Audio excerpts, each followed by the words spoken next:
ETF index mutual funds నేర్చుకుని stock మార్కెట్లో రాణించాలనుకుంటున్నారా? వెంటనే ఈ నెంబర్కి కాల్ చేయండి.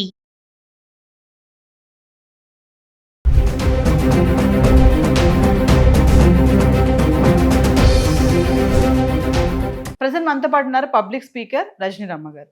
నమస్తే మ్యామ్. నమస్తే నవీన. మేడం, బంగారం వెండి మరి రోజు రోజుకి విపరీతంగా పెరిగిపోతుంది. మనం కొన్ని వీడియోలో మాట్లాడుకున్నాం కూడా. మరి వచ్చే బడ్జెట్ లో వీటి మీద కూడా ఏమన్నా దృష్టి సారిస్తారా నిర్మలా సీతారామన్ గారు? చూడాలి. మరి ఒకసారి ధరల గురించి మాట్లాడుకుంటే మరి 24 క్యారెట్ల బంగారం ధర 1,60,000 ఉంది. 22 వచ్చేసి 1,40,000 ఉంది. ఇంకా వెండి అంటారు చెప్పాల్సిన అవసరం లేదు, 3,80,000కి వెళ్ళిపోయింది. ఎనలిస్టులు ఏం చెప్తున్నారంటే ఇది 5 లక్షల వరకు కూడా వెళ్ళిపోతుంది అని కూడా చెప్తున్నారు. మరొకసారి మీ అనలిస్ట్. ఇప్పుడు బంగారం వెండి ధరలు తగ్గించడం అనేది సీతారామన్ గారి చేతిలో లేదు, నిర్మలా సీతారామన్ గారి చేతిలో లేదు. కాకపోతే మీరు అన్నట్టు ట్యాక్సులు జిఎస్టీలు తగ్గించే ఛాన్సెస్ అయితే ఉన్నాయని నాకు అనిపిస్తుంది. ఇంకా తగ్గించాలి కూడా. ఎందుకంటే ఇప్పుడు పాపం పెళ్ళిళ్ళని అవన్నీ ఇవన్నీ మిడిల్ క్లాస్ వాళ్ళు కొనుక్కోవాలంటే కనీసం కంటి తుడుపు ఓదార్పగానన్నా కాస్తంత తగ్గినట్టు అవుతుంది కదా. బంగారం కొనాలంటే 2 లక్షలు పెట్టాలి. దగ్గర ఖచ్చితంగా పెట్టాలి. ఇప్పుడు ఒక చిన్న ఏదైనా సరే 1 గ్రాముది మీరు తీసుకున్నా కూడా దాని మీద ఇంకా చాలా ఎక్కువ పే చేయాల్సి వస్తుంది. చాలా మంది అనుకుంటారు నా దగ్గర 10,000 ఉందిలే, ఏదైనా ఒక చిన్నది కొందాం వెళ్తే దాని మీద 5,000 చెల్లించాల్సిన పరిస్థితే ఉంది. గత కొంతకాలం నుంచి జిఎస్టీ అన్నీ ఉంటాయి. జిఎస్టీ ఇప్పుడు ప్రజెంట్ అయితే మనకి జిఎస్టీ ఏమో 5%, ఈ మేకింగ్ ఛార్జ్ 3% నడుస్తుంది. పాపం నేను చూస్తుంటా షాపుల్లో వాళ్ళ మొఖాలు పాపం దీనంగా అయిపోతాయి. వీటికి చెల్లిస్తూ కూర్చుంటే మనకు బంగారం ఎంత వస్తుంది అనేది. ఇప్పుడు ఇంకా చూస్తే ఇంటర్నేషనల్ లెవెల్లో చాలా అసమతౌల్యంగా ఉంది కదా, బ్యాలెన్స్ సరిగ్గా లేదు. దానివల్ల విపరీతంగా పెరగటాలు. ఇప్పుడు చాలా మంది మదుపర్లు ఇవే కదా పెడుతున్నారు, బంగారం మీద ఎక్కువ పెడుతున్నారు, తర్వాత వెండి మీద కూడా పెడుతున్నారు. ఇప్పుడు నాకు ఒక ఇన్ఫర్మేషన్ ఏంటంటే ఇన్వెస్టర్స్కి వీళ్ళు ఎవరైతే షేర్స్ కానీ ఇన్వెస్ట్మెంట్లు చేసేవాళ్ళు కానీ మధ్యలో ఎంప్లాయ్మెంట్ ఒకటి చేసుకుంటారు వాళ్ళు. ఎందుకంటే ఏజెంట్ అని, మేనేజర్ అని ఇలా పెట్టుకుంటుంటారు. వాళ్ళు వీళ్ళని కనెక్ట్ చేసి ఎక్కడ ఆన్లైన్లోనే మేము మీకు ఎక్కువ లాభాలు వచ్చేటట్టుగా మేము మీకు చేస్తామని చెప్పి వీళ్ళని అటువైపు టర్న్ చేసి ఇందులో ఇంత పెట్టండి, అందులో ఎంత పెట్టండి అని వీళ్ళని గైడ్ చేస్తూ ఉంటారు. అంటే ఆ రకంగా మనం వెండి బంగారాల మీద ఇన్వెస్ట్మెంట్ చేయిస్తున్నారు. చేయించడం వల్ల ఈ జనానికి కూడా ఆశ పెరుగుతుందిగా. మనకి చెయ్యి పట్టుకుని నడిపిస్తున్నట్టుగా వాళ్ళు చెప్తున్నప్పుడు మనం ఎందుకు పెట్టకూడదని చెప్పి బంగారం వెండి మీద ఇన్వెస్ట్మెంట్ చేస్తున్నారు. ఈ ఇన్వెస్ట్మెంట్లు ఎక్కువైపోవడం కూడా ఒక కారణం అని చెప్తున్నారు. మరి ప్రతి ఒక్కళ్ళు దాని మీద ఇన్వెస్ట్మెంట్ చేస్తే మరి పెంచక ఏం చేస్తారు? పెంచుతున్నారు. ఇంకా చెప్పాలంటే ఇంటర్నేషనల్ లెవెల్లో వీళ్ళకి ఎంత అంటే $5,400 వరకు ఉందంట బంగారం రేటు. ఇంకా అక్కడ అంతుంటే ఇంకా ఆటోమేటిక్గా మనకు పెరుగుతుంది. అంటే ఏదంటే ఒకటి చెప్తున్నారు, ట్రంప్కి జలుబు చేస్తే ఇక్కడ జనానికి తుమ్ములు వస్తాయి. అలాగా ఆయన రాజుగారికి తలుచుకుంటే కొరడా దెబ్బలకి కొరవ అని చెప్పి అంటారు. అలా ట్రంప్ తలుచుకుంటే ఏమైనా చేస్తున్నాడు. ఇప్పుడు మనకి ఉక్రెయిన్ రష్యా యుద్ధ కారణంగా కానీ ఇప్పుడు పెట్రోలియం గొడవలు అంటే ఎంత కూడా ఒడిదుడుకులు చాలా నడుస్తున్నాయి. దీనివల్ల ఏమవుతుందంటే ట్రేడింగ్లో చాలా మార్పులు వస్తున్నాయి. వచ్చి ఆ ఇంపాక్ట్ అంతా వచ్చి ఇక్కడ పడుతుంది. ఎందుకయ్యా అని అంటే ఇప్పుడు సిల్వర్ తీసుకున్నామంటే ఎన్నో వాటిల్లో మన ఇండస్ట్రీస్లో, తర్వాత ఆటోమొబైల్స్, ఎలక్ట్రానిక్ గూడ్స్, ల్యాప్టాప్స్ తీసుకోండి, మొబైల్ ఫోన్స్ తీసుకోండి, మెడిసిన్స్ తీసుకోండి, ఏది తీసుకున్నా సరే సిల్వర్ వాడకం ఎక్కువగా ఉంటుంది. ఉండటం వల్ల దాని రేటు కూడా గోల్డ్ కన్నా ఫాస్ట్గా సిల్వర్ పెరిగిపోతుంది. ఇప్పుడు మీరు చెప్పారు 5 లక్షల వరకు వెళ్ళిపోవచ్చు. వాడి ఇష్టం ఎంతవరకైనా వెళ్ళచ్చు, మనం ఏం చేయలేము దానికి. కాబట్టి ఇప్పుడు బంగారం చూసుకుంటే దాని వ్యవహారం కూడా అలాగే ఉంది. ఇప్పుడు సామాన్య మానవులు కొనాలంటే అందుబాటులో లేకుండా అయిపోయింది. కాబట్టి వీలైతే మీరు ఎంతో కొంత గోల్డ్ మీద ఇన్వెస్ట్ చేసుకోండి అనే సలహా చెప్తున్నారు అనలిస్టులు అందరూ కూడా.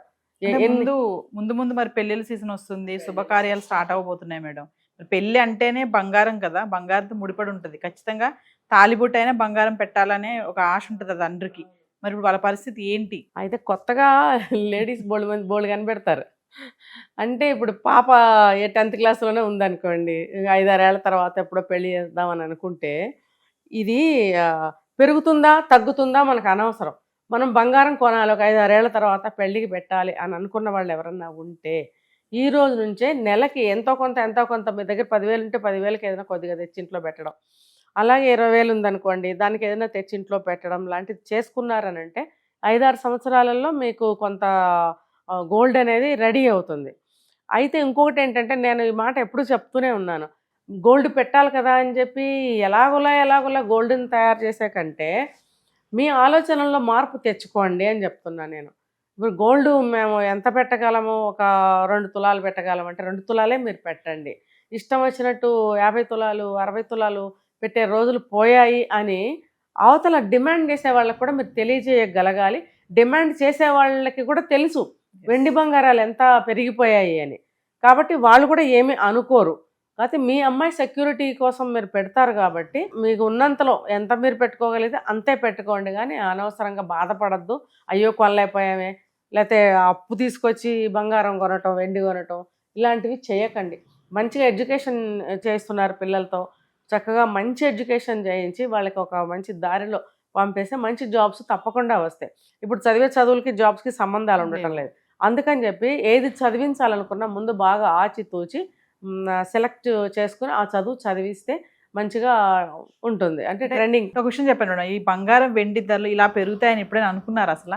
ఎప్పుడూ అనుకోలేదు, కానీ చిన్నప్పటి నుంచి మనం చూస్తూనే వచ్చాం. ఎప్పుడన్నా తగ్గిందా? పెరుగుతూనే మేరుపర్వతంలాగా అయిపోయింది కదా ఇప్పుడు. అంటే ఏంటి, ఎప్పుడు బంగారం పెరుగుతూనే ఉంది. ఇప్పుడు ఎప్పుడో 100 సంవత్సరాల నాడు మనం అనుకున్నాము 50 రూపాయలు 40 రూపాయలు తులం బంగారం అంట. మరి మనం చూడలేదు, స్వర్ణయుగం అని అదే మన ముత్తాతలు కొన్నప్పుడు అంటే అది స్వర్ణయుగంలో తలుపులు వండుకునే గిన్నెలు అన్ని బంగారమేనంట. మరి అలాగా మనకి 100 సంవత్సరాల క్రితం అంటే మనలాంటి వాళ్ళకి స్వర్ణయుగమే అది. కాబట్టి ఆ రోజులు వేరు.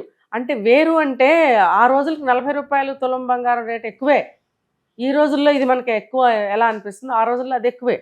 ఏ రోజులకి ఆ రోజే ఆ ధర ఎక్కువే. కాకపోతే ఏంటంటే ఇప్పుడున్న లగ్జరీస్, ఇప్పుడున్న అవసరాలు, ఇప్పుడున్న అర్జెంట్లు అప్పుడు లేవు కాబట్టి డబ్బుని చాలా జాగ్రత్తగా దాచేవారు. బంగారాన్ని కానీ ఆస్తులు కానీ బాగా వాళ్ళు సంపాదించి దాచుకోగలిగారు. ఇప్పుడు ఏం చేస్తున్నాం, ఇప్పుడు కూడా మనం అంత డబ్బు దాచి కొనుక్కోవచ్చు, కానీ మనం అలా చెయ్యంగా. మనం ఇప్పుడు ఏది కోరుకుంటే దానికి దూకాలి. ఇప్పుడు పిజ్జా తినాలా, ఇప్పుడు ఐకియాకి వెళ్ళాలా, లేకపోతే ఇప్పుడు ఇంకో దగ్గరికి వెళ్ళాలా, లేకపోతే ఇప్పుడు మనం బర్త్డే సెలబ్రేట్ చేసుకోవడానికి మాల్దీవ్స్ వెళ్దామా, లేకపోతే హనీమూన్ సెలబ్రేట్ చేసుకోవడానికి స్విస్ వెళ్దామా, ఇలా అనుకుంటే మీరు బంగారం ఎలాగ ఉంటారు? ఆ డబ్బులు దాచిపెట్టారంటే బోల్డ్ బంగారం వస్తుంది ఏ రోజులకి ఆ రోజే. ఇది ఆలోచించగలగాలి. మనకి ఏది అవసరమో, మనకి భవిష్యత్తు అవసరాలు ఎక్కువ ఇంపార్టెంటా, ప్రజెంట్ మన ఆనందం ఎక్కువ ఇంపార్టెంటా, లాటరీ వేసుకుని ఎవరికి వాళ్ళు నిర్ణయించుకోవాల్సింది ఇది. ఇప్పుడు మేము ఉన్నాం అనుకోండి, స్విట్జర్లాండ్ లేకపోతే మాల్దీవ్స్ వెళ్ళే స్థాయిలో మేము అప్పుడు లేకపోయాము. ఇప్పుడు పిల్లలు ఉంటున్నారు. అప్పుడు మేము లేకపోయాం కాబట్టి ఏదో ఈ మాత్రం వేసుకుని తిరుగుతున్నాం. ఇప్పుడు వీళ్ళు ఇలా వెళ్తున్నారు కాబట్టి బోడి మెడలతో తిరుగుతారేమో ఇక మీదట. ఇప్పుడు అమ్మబాబులు పెట్టిన బంగారాలు ఉంటాయి, మరి డబ్బాల్లో బారేసి చిన్న గౌన్ ఒకటి వేసుకుని మాల్దీవ్స్ వెళ్ళిపోతారు, స్విస్ వెళ్ళిపోతారు.